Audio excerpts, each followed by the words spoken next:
আসসালামু আলাইকুম প্রিয় দর্শক ভাই বোনেরা, যে যেখান থেকে দেখছেন আশা করি সবাই ভালো আছেন। সবাইকে জানাই আমার গার্ডেন চ্যানেলের পক্ষ থেকে অনেক অনেক শুভেচ্ছা।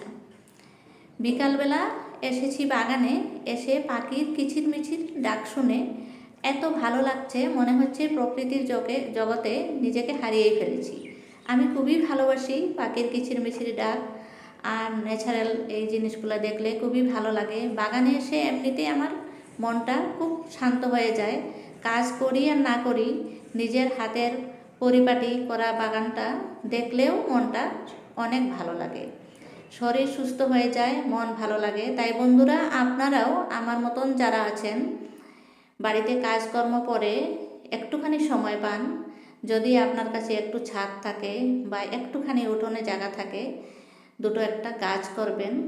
গাছ করলে মনটা ভালো লাগবে, শরীরটাও ভালো লাগবে, তাছাড়া পরিবারের কিছু চাহিদাও মিটবে।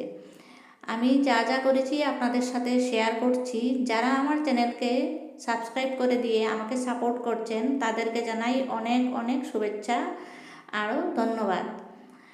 তাছাড়া যারা আমার চ্যানেলে আজকে নতুন এসেছেন, প্রথম ভিডিও দেখছেন, আপনারাও যদি সবজির বাগান বা ফুলের বাগান করে ভালোবাসেন, তাহলে অতি অবশ্যই আমার চ্যানেলটাকে সাবস্ক্রাইব করে দিয়ে আমাকে এগিয়ে যেতে সহায় করবেন।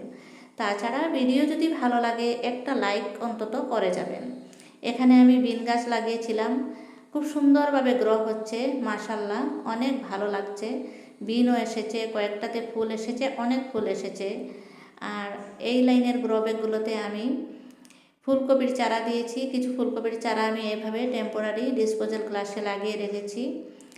আর আজকে হচ্ছে আমার সাপ্তাহিক গাছে খাদ্য দেওয়ার ডেট।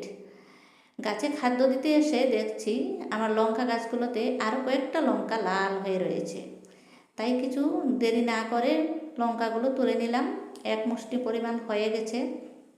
লঙ্কা আমাদের ফ্যামিলিতে তেমন দরকার হয় না এত বেশি, আমার এই দুটো তিনটা গাছেই আমার চাহিদা মিটে যায়। আপনারাও ঠিক এইভাবে ছোটো ছোটো গাছে করতে পারেন। দেখুন, ছোট্ট দুইটা গাছের লঙ্কাতে আমার হাতে এক মুষ্টি হয়ে গেল।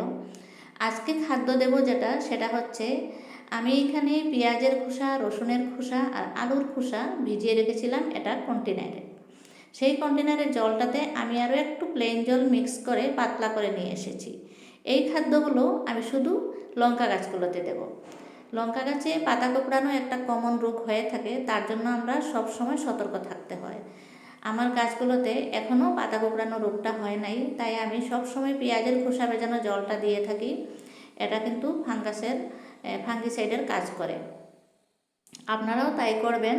আর আমি কোনো রাসায়নিক সার বা রাসায়নিক ফাঙ্গিসাইড এখন পর্যন্ত ব্যবহার করি না, ইনশাল্লাহ করতে হবে না। আমি রাসায়নিক সার দেই না, এজন্যই যেহেতু আমরা সবজিগুলো খাই, তাই সম্পূর্ণ অর্গানিকভাবে জৈবভাবে করার চেষ্টা করি। জৈবভাবে করলে সবজিগুলোর টেস্টটাও অন্যরকম হয়, বাজারের চেয়ে অনেক বেশি ভালো লাগে। তাই আপনারাও যতটুকু সম্ভব জৈবভাবে করার চেষ্টা করবেন। সপ্তাহে খাদ্য দেওয়ার দিন হিসাবে সমস্ত গাছগুলোতে আজকে আমার কিচেন ওয়েস্ট ভেজানো যে লিকুইড ফার্টিলাইজারটা হয়ে থাকে সেটাই দিয়ে দিচ্ছি। আর এখানে দেখুন একটা লঙ্কা গাছ, পুরনো লঙ্কা গাছ। এই গাছটাকে ইচ্ছা করলে আমি উঠিয়ে ফেলে দিতে পারতাম, কিন্তু আমার কেমন জানি মায়া লাগে। গাছটাতে কয়েকদিন পরে পরে কিছু কিছু লঙ্কা পাওয়া যায়, আমি গাছটাকে তুলে ফেলে না দিয়ে তার যত্ন নিচ্ছি, খাদ্য সব সময় দিচ্ছি। আর একটা ফুল দেখুন, মসরোজ, কি সুন্দরভাবে ফুলে রয়েছে, যদিও দিন নয় অদিনেই। গোলাপ। আপনারা সবাই ভালো থাকুন, সুস্থ থাকুন, এই কামনা করে আজকে আপনাদের কাছ থেকে এখানেই বিদায় নেই। হ্যাপি